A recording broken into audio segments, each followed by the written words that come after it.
Hi everybody, this is Mr. Devine, your teacher librarian at El Cajon Valley High School, and this video is to show you how to design buttons using the button template.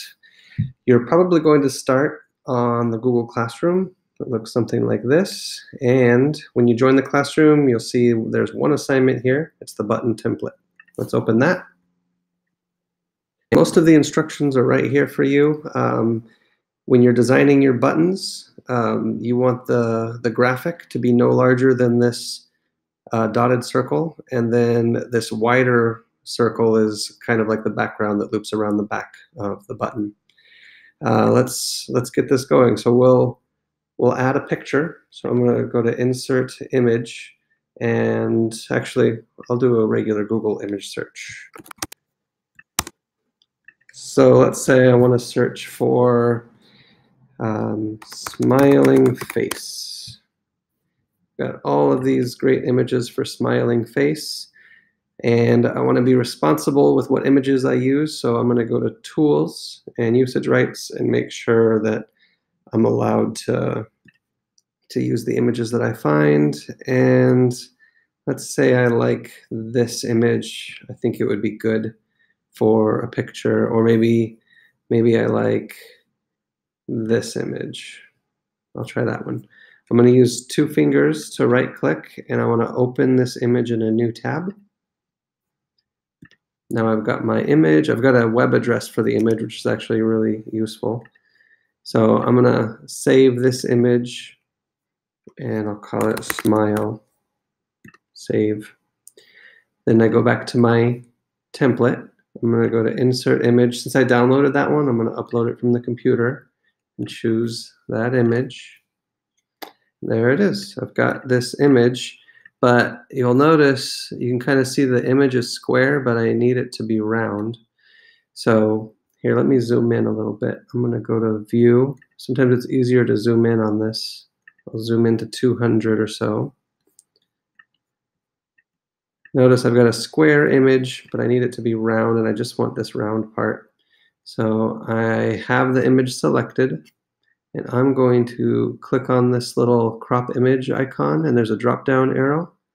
I'm going to crop this into a shape, the shape of a circle. And now you can see I've kind of got this circular shape. It's still not quite perfect though, so I'm going to double-click inside here, and I'm going to drag from these little tiny black lines that you see so that the image goes right to the edge on all sections of this little circle. Oh, I made a mistake. I moved a part I didn't mean to. So I'll just click on this back arrow right here. And now I can go back to dragging that little black line right to the edge. Take this one right to the edge. And now I'm going to hit Enter. And now I've got a nice round image. But it's still too big. I made these little graphic size circles and the background size circles so you can kind of see how large it needs to be. So first, I'm going to take this image, drag it over here, and I'm going to hold down the Shift key and kind of resize this circle. And I'm going to keep going. And you see how a bunch of lines just showed up on this dotted circle and this circle. I'll show you again. You can see right there. That's telling me that this circle is now the same size as this. I can also kind of drag them over on top of each other. You can kind of see they're the same size. Great. And if I put it right here, I can see that it's also pretty good.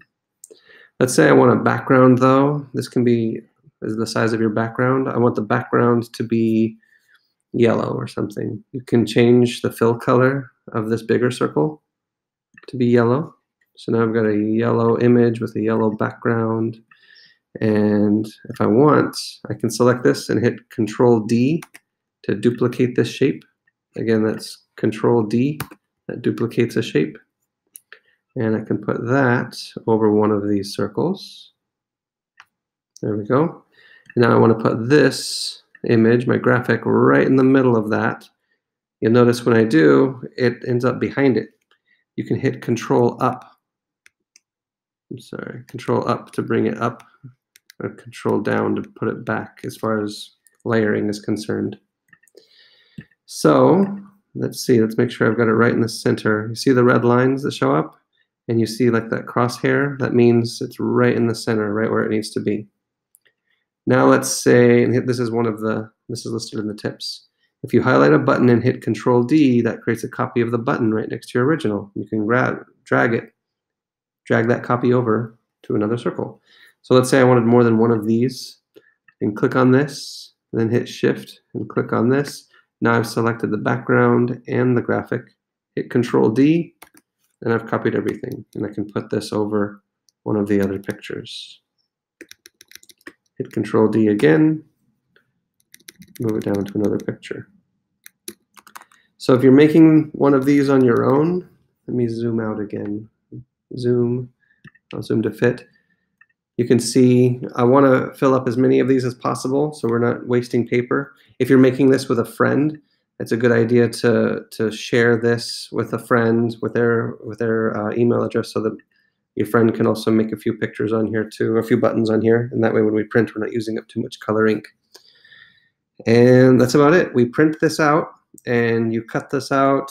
There's a little hole punch that you can use so that you're cutting out perfect circles, and you can use this image to make your button. Thank you very much for supporting the library by participating in our button making. Have fun, be creative, and enjoy the rest of your day.